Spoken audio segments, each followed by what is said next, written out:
Greetings, vintage Star Wars fans! Welcome to our guide on Sabaac, a thrilling card game from the Star Wars universe. Whether you're a seasoned player or completely new to the game, this episode will showcase the Sabaac card set and walk you through everything you need to know for becoming a master. The exact origins of Sabaac within the Star Wars universe are unclear, but it is known to have been played for centuries. It is often associated with gambling and is a favorite pastime among smugglers, scoundrels, and other denizens of the galaxy.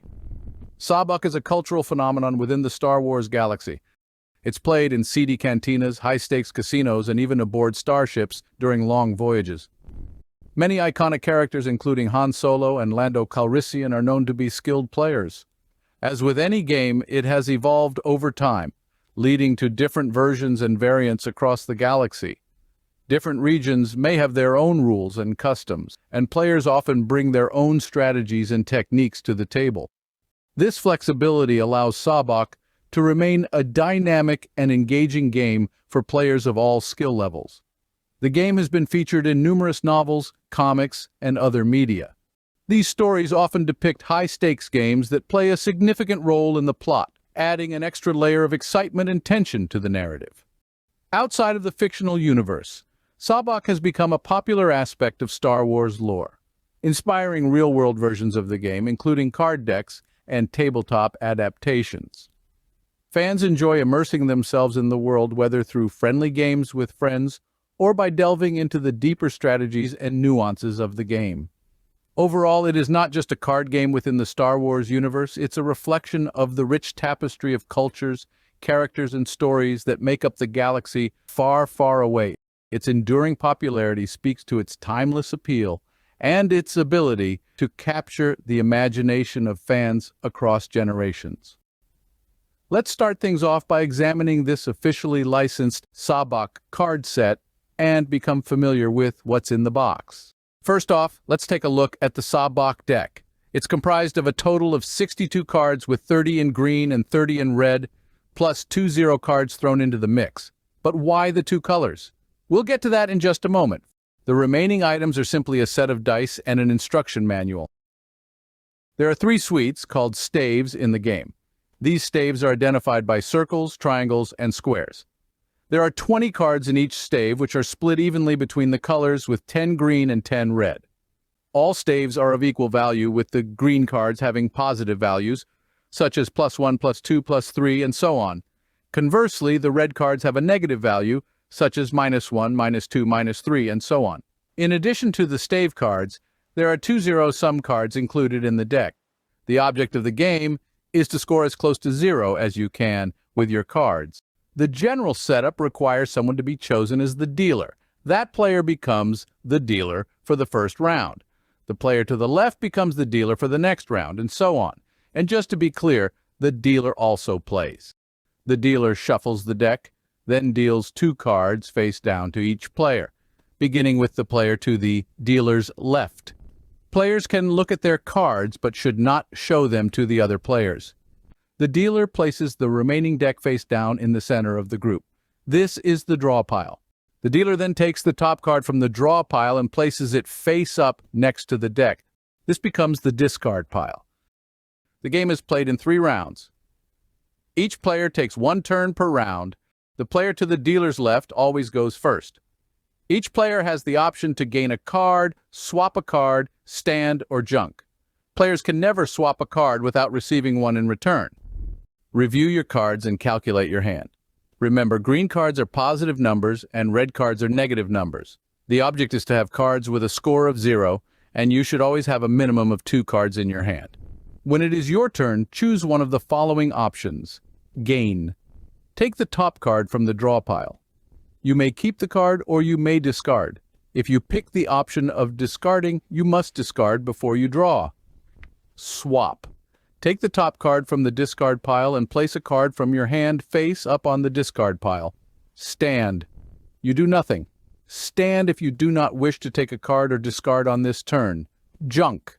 If you feel you cannot win with the card in your hand, then you can place all of your cards face up in the discard pile and exit the game. If only one player is left, they instantly win the game, otherwise end your turn, and the player to the left begins their turn After each player has taken their turn, that is the end of the round. The dealer rolls the Sabaac dice. If the dealer rolls a double, all players' cards are placed in the discard pile. The dealer then deals new cards to all players. Each player receives the same amount of cards that they discarded. If the dice are different, players keep their cards. After all 3 rounds are played and the Sabaac dice have been rolled the third and final time, all players show their hands by placing their cards face up in front of them. The player to the left of the dealer reveals their cards first, followed by the player to their left, and so on.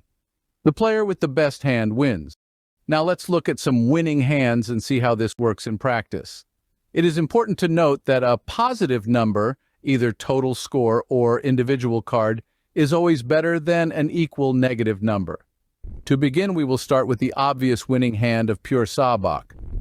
This is simply a 0 score with 2 0-score cards. The next winning hand would be a full Sabaac comprised of 0 with exactly 2 pairs of canceling 10s, positive and negative, along with a 0 card. Here we have a fleet which is a 0 score comprised of 4 of a kind, except for 10s, and a 0 card. Here, the lower integer wins. For example, 4 3s beats 4 6s. This is followed by a Yeehaw, which is a 0 sum comprised of 1 pair and a 0 card. Again, the lower integer wins. 2 5s beats 2 8s. The Rillet, 0 with a positive 3 of a kind and a negative pair, or vice versa. The lower integer winning, 3 2s beats 3 6s. The Squadron, 0 with 4 of a kind. Lower integer winning against a similar hand. Gee Whiz, 0 with 3 specific cards, 4 positives, numbers 1 through 4, with 1 negative 10, or 4 negatives, numbers 1 through 4, with 1 positive 10. A Straight Chiron, 0 with a run of 4, the lower starting integer winning. Banthus Wild, 0 comprised of 3 of a kind, again with the lower integer winning, 3 4s beating 3 5s, and so on. Rule of 2, 0 comprised with 2 pairs. As is the case with other hands, the lower integer pair wins. 2 3s beating 2 4s, and so on. Sabaac 0 sum, comprised of 1 pair. The lower integer pair wins, in this case 2 3s beating 2 5s.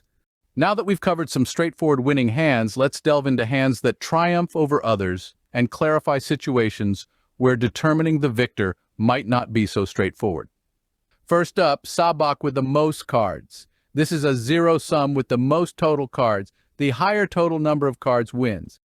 So, in this case, 4 cards beats 3 cards. Next, Sabaac with the highest value cards. This is a 0 sum with the highest positive number card total. Although these both total 0, the higher total of 10 beats the lower total of 9. Sabaac with the highest single value card. Here, a 0 sum with the highest single positive number card. If the positive number card total is the same, the higher positive number wins. In this example, plus 8 beats plus 5. A null rec hand occurs when nobody reaches 0. In this instance, the closest to 0 wins. Null rec with a positive score. This hand is the closest to 0 with a positive number. If players have the same total card count and same integer, the positive number wins. Null rec with the most cards. This hand is the closest to 0 with the most cards in hand. If players have the same sum, the player with the most total cards wins. Null rec with highest value cards. This hand is the closest to 0 with the highest positive card total. Here, the higher total of 13 beats 12. Null rec with highest value single card. This hand is the closest to 0 with the highest single positive value card total. Here, the higher card of 10 beats 9. As a final note, for any scenario that results in a tie, each remaining player must take 1 card from the draw pile. The player closest to 0 wins.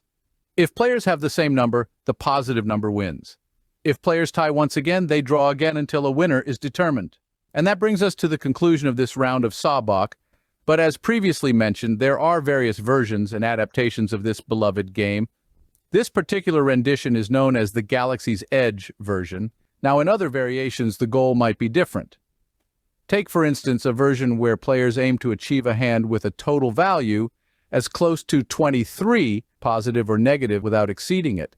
In this alternate variation, the deck boasts 76 cards, featuring 4 distinct suits: sabers, flasks, coins, and staves. Each suit is numbered from 1 to 11, accompanied by a selection of face cards. And let's not forget the special cards, the Idiot, valued at 0, the Queen of Air and Darkness, valued at -2, the Endurance, valued at -8, and the Balance, valued at -11. This version was chosen to highlight this particular product as it is part of my collection. This set includes a nicely constructed box with linen printed cards. The dice, however, are not very well detailed. It can be difficult to see the value. Both the carving and lack of a paint scheme make viewing die results cumbersome. The box itself, while elegant, proves to be a bit snug for the instruction booklet, requiring that it be folded in order to fit. The instructions are already printed quite small and require extra squinting to make out the details. So while this Galaxy's Edge edition certainly has its charms, it's important to consider these aspects before diving into your own game of Sabaac. For now, let's shuffle up and deal. I hope to see you for my next video highlighting more great Star Wars collectibles. Until then, may the Force be with you.